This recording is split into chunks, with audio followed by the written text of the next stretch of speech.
জামায়াতের প্রদর্শনীতে শেখ মুজিব থাকলেও নেই জিয়ার নাম, ব্যাখ্যা দিলেন আমির। হাসিনা কার্ড খেললে ভারতের সঙ্গে বন্ধুত্বপূর্ণ সম্পর্ক সম্ভব নয়, মন্তব্য স্বরাষ্ট্রমন্ত্রীর। রোমে বাংলাদেশ বিমানের ফ্লাইটে 28 ঘন্টা ধরে আটকা 260 যাত্রী। যশোর জেনারেল হাসপাতাল আকস্মিক পরিদর্শনে স্বাস্থ্য মন্ত্রণালয়ের যুগ্ম সচিব। খুলনায় 3958 পিস ইয়াবা সহ 4 জন গ্রেপ্তার।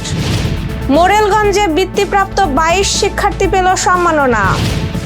গাইবান্ধায় বন্যা ও ভাঙন এলাকা পরিদর্শনে পানি সম্পদ প্রতিমন্ত্রী। দর্শক, আমাদের রাতের আয়োজনে আপনাদের সাথে আছি আমি স্বপ্না দেবনাথ। শুনছিলেন প্রধান শিরোনাম, এছাড়াও রয়েছে অন্যান্য বিভিন্ন গুরুত্বপূর্ণ খবর। বিস্তারিততে যাওয়ার আগে আপডেট খবর পেতে গ্রামের কাগজের ইউটিউব চ্যানেল সাবস্ক্রাইব এবং ফেসবুক পেজ ফলো করে রাখুন। জামায়াতে ইসলামীর জুলাই এখনো শেষ হয়নি শীর্ষক প্রদর্শনীতে বঙ্গবন্ধু শেখ মুজিবুর রহমানের 7 মার্চের ভাষণ থাকলেও জিয়াউর রহমানের ভূমিকা না থাকায় আলোচনা তৈরি হয়েছে। এই বিষয়ে জামায়াতের আমির ডাক্তার শফিকুর রহমান বলেছেন, প্রদর্শনীতে মূলত কর্তৃত্ববাদী ও ফ্যাসিবাদী শাসনের ধারাবাহিকতা এবং এর বিরুদ্ধে জনগণের আন্দোলনের ইতিহাস তুলে ধরা হয়েছে।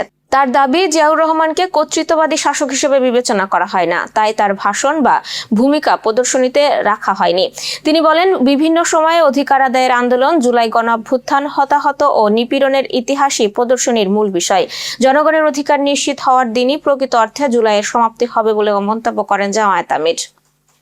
স্বরাষ্ট্রমন্ত্রী সালাউদ্দিন আহমদ বলেছেন, একদিকে শেখ হাসিনাকে দিয়ে হাসিনা কার্ড খেলবে ভারত, অন্যদিকে বাংলাদেশের সঙ্গে বন্ধুত্বপূর্ণ সম্পর্ক চাইবে। এই দুটি বিষয় পরস্পর বিরোধী। শনিবার ঢাকা বিশ্ববিদ্যালয়ের এক আলোচনা সভায় তিনি একথা বলেন। স্বরাষ্ট্রমন্ত্রী বলেন, বাংলাদেশ ভারতের সঙ্গে পারস্পরিক সম্মান, মর্যাদা ও সমান সার্বভৌমত্বের ভিত্তিতে বন্ধুত্বপূর্ণ সম্পর্ক রাখতে চাই। তবে বাংলাদেশের অভ্যন্তরীণ রাজনীতিতে শেখ হাসিনাকে ব্যবহার করে এমন সম্পর্ক বজায় রাখা সম্ভব নয়। তিনি আরো বলেন, শেখ হাসিনার বিরুদ্ধে মানবতা বিরোধী অপরাধের অভিযোগে বিচার চলছে। আওয়ামী লীগের রাজনৈতিক কার্যক্রমও নিষিদ্ধ করা হয়েছে। দলটি ভবিষ্যতে স্থায়ীভাবে নিষিদ্ধ করা হবে কিনা তা চলমান তদন্ত ও আইনি প্রক্রিয়ার মাধ্যমে নির্ধারিত হবে। এবার যশোর সহ আঞ্চলিক সংবাদ।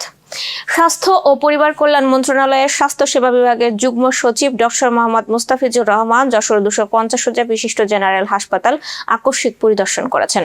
আজ দুপুরে তিনি হাসপাতালটি পরিদর্শনে যান। এ সময় তিনি হাসপাতালের বিভিন্ন ইউনিট ঘুরে দেখেন এবং চিকিৎসা সেবার সার্বিক পরিস্থিতি সম্পর্কে খোঁজ খবর নেন। পরিদর্শনকালে হাসপাতালের করোনারি কেয়ার ইউনিট ও এনজিওগ্রাম ইউনিট নির্মাণের ব্যয় সংক্রান্ত বিষয় নিয়েও সংশ্লিষ্ট কর্মকর্তাদের সঙ্গে আলোচনা করেন। এ সময় গণপূর্ত বিভাগের নির্বাহী প্রকৌশলী জাহিদুর রহমান, নির্বাহী প্রকৌশলী মারুফ হাসান, হাসপাতালের তত্ত্বাবধায়ক ডাক্তার হোসেন সাফায়েত, ডাক্তার আহসান কবির বাপ্পি, যশোরের civil surgeon doctor Masud Rana ছাড়াও হাসপাতালের বিভিন্ন পর্যায়ের চিকিৎসক ও কর্মকর্তারা উপস্থিত ছিলেন। পরিদর্শনকালে স্বাস্থ্য মন্ত্রণালয়ের যুগ্ম সচিব হাসপাতালের বিভিন্ন ইউনিটের কার্যক্রম পরিদর্শন করেন এবং চিকিৎসা সেবা ও অবকাঠামোগত উন্নয়ন সংক্রান্ত বিভিন্ন বিষয়ে সংশ্লিষ্টদের সঙ্গে মতবিনিময় করেন। খুলনা সদর থানার মিয়াপাড়া এলাকায় অভিযান চালিয়ে 3958 পিস ইয়াবা সহ 4 জনকে গ্রেপ্তার করেছে র‍্যাব 6। আজ সকাল 8:40 গোপন সংবাদের ভিত্তিতে এই অভিযান চালানো হয়। গ্রেপ্তার ব্যক্তিরা হলেন বাগেরহাটের মোরেলগঞ্জের নাসিরউদ্দিন সেন্টু, তার স্ত্রী সাফিয়া বেগম এবং কক্সবাজার উখিয়ার মরিয়াম ও আয়শা। র‍্যাব জানায়, অভিযানে তাদের কাছ থেকে ইয়াবা উদ্ধার করে জব্দ করা হয়েছে। র‍্যাব আরো জানিয়েছে, গ্রেপ্তার নাসিরউদ্দিন সেন্টুর কাছে বিএনপি মিডিয়া সেলের পরিচয়পত্র পাওয়া গেছে। তিনি খুলনা টাউন ক্লাবের দপ্তর সম্পাদক হিসেবেও দায়িত্ব পালন করছেন বলে জানা গেছে। এই ঘটনায় খুলনা সদর থানায় মাদকদ্রব্য নিয়ন্ত্রণ আইনে মামলা হয়েছে। বাগেরহাটের মোরেলগঞ্জে বাংলাদেশ কিন্ডারগার্টেন অ্যাসোসিয়েশনের 2025 সালের বৃত্তি পরীক্ষায় কৃতিত্ব অর্জনকারী 42 শিক্ষার্থীকে ক্রেস্ট, সনদপত্র ও নগদ অর্থ দিয়ে সম্মাননা দেওয়া হয়েছে। আজ মোরেলগঞ্জ মডেল একাডেমি প্রাঙ্গণে আয়োজিত অনুষ্ঠানে প্রধান অতিথি ছিলেন বাগেরহাট 4 আসনের সংসদ সদস্য অধ্যক্ষ আব্দুল আলিম। বিশেষ অতিথি ছিলেন উপজেলা প্রকৌশলী আরিফুল ইসলাম। অনুষ্ঠানে সভাপতিত্ব করেন অবসরপ্রাপ্ত পুলিশ কর্মকর্তা সুলতান আহমেদ ফকির। প্রধান অতিথি বলেন, শিক্ষার্থীদের শুধু ভালো ফলাফল করলেই হবে না, পড়াশোনার পাশাপাশি বিভিন্ন বিষয়ে দক্ষতা ও সাংস্কৃতিক চর্চা বাড়াতে হবে। ভবিষ্যতে দেশ ও জাতির নেতৃত্ব দিতে তাদের প্রতি প্রস্তুত থাকতে হবে। উল্লেখ্য, মোরেলগঞ্জ মডেল একাডেমির প্রাক প্রাথমিক থেকে 6ষ্ঠ শ্রেণীর 42 শিক্ষার্থী 2025 সালের বৃত্তি পরীক্ষায় কৃতিত্ব অর্জন করে। তাদের মধ্যে একজন সারা দেশে দ্বিতীয় স্থান লাভ করেছে। যশোরের কেশবপুরে পানিবন্দী বাগডাঙ্গা মনোহরনগর গ্রামের 25টি অসহায় পরিবারের মাঝে আজ সকালে মশারি বিতরণ করেছে বসুন্ধরা শুভ সংঘের কেশবপুর উপজেলা শাখা। বছরের 7-8 মাস জলাবদ্ধতার মধ্যে বসবাস করেন ওই দুই গ্রামের মানুষ। অতিরিক্ত বৃষ্টির কারণে গত 23 দিন ধরে তারা পানিবন্দী রয়েছেন। এতে সাপ ব্যাঙের আতঙ্কের পাশাপাশি বেড়েছে মশার উপদ্রব। ডেঙ্গু সহ মশাবাহিত বিভিন্ন রোগের ঝুঁকি বিবেচনায় 25টি পরিবারের মাঝে এই মশারি বিতরণ করা হয়।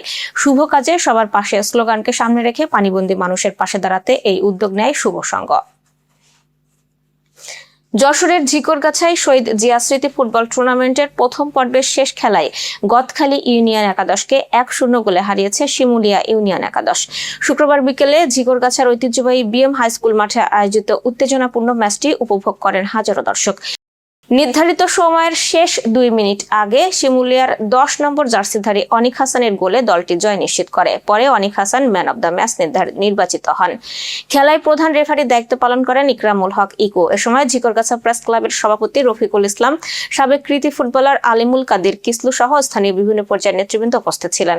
স্পোর্টস ক্লাব আয়োজিত এই টুর্নামেন্ট ঝিকরগাছার 11টি ইউনিয়ন ও পৌরসভা সহ মোট 12টি দল অংশ নিচ্ছে।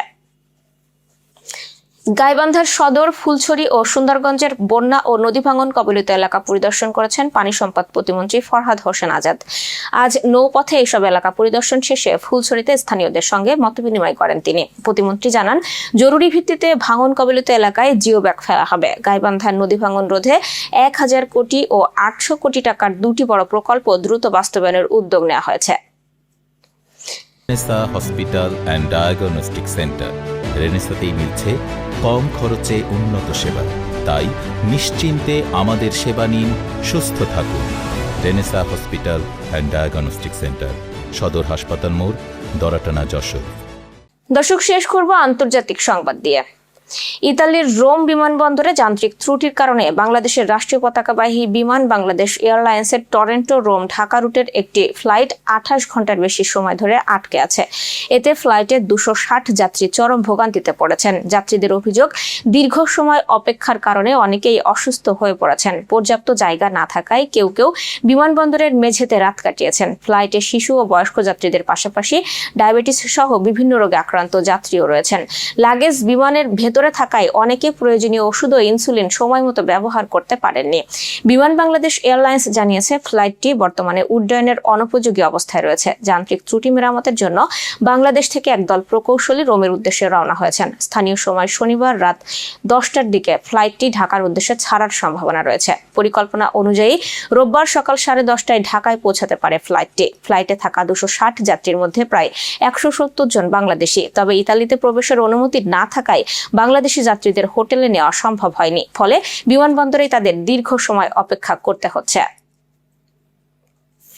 দর্শক, এই ছিল আজকের রাতের আয়োজন। এরপর সকালের খবর দেখার আমন্ত্রণ জানাচ্ছি। বিদ্যুৎ ব্যবহারে সাশ্রয়ী হন এবং সেই সাথে সচেতন হন পানির অপচয় রোধে এবং হাম ও মশাবাহিত রোগ সম্পর্কে।